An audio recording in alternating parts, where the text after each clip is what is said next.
Admit केलं. दुसऱ्या दिवशी झाकून लपून नाही, दिवसा म्हणजे मी त्यांच्या स्वतःच्या निवासस्थानी भेटायला गेलेलो आहे. त्यांच्या निवासस्थानी भेटलं, तब्येतीची विचारपूस करायला.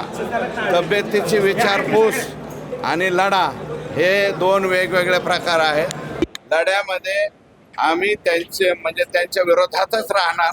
फक्त तब्येतीची विचारपूस करायला गेलो तर त्याच्यात गजब करण्यासारखं काय? 4 तास भेट झाली. बावनकुळे आणि तुमची पण भेट झाली. माझ्या आणि बावनकुळे साहेबांची आता भेट होईल. नाही, तुम्ही बावनकुळे आणि बावनकुळे साहेब आणि माझी आता भेट होईल. बावनकुळे साहेब असं म्हणाले, चुकीचं साहेब असं म्हणाले की माझी धनंजय मुंडे आणि धस यांची 4.5 तास चर्चा झाली. त्यांनाच बोला, मला विचारू नका.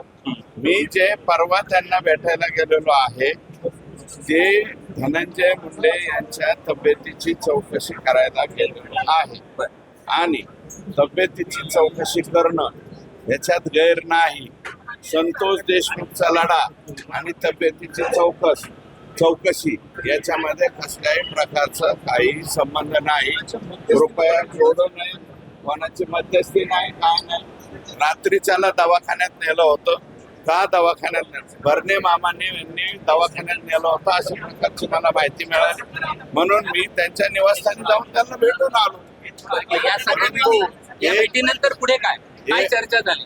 काहीही चर्चा झाली नाही. फक्त तब्येतीची विचारपूस केली. माझा मी निघून आलो. त्यांना 4.5 तास फक्त तब्येत. 4.5 तास कोण म्हणलं? बावनकुळे साहेब म्हणले तर माझे आणि त्यांच्या निवासस्थानी भेटलो.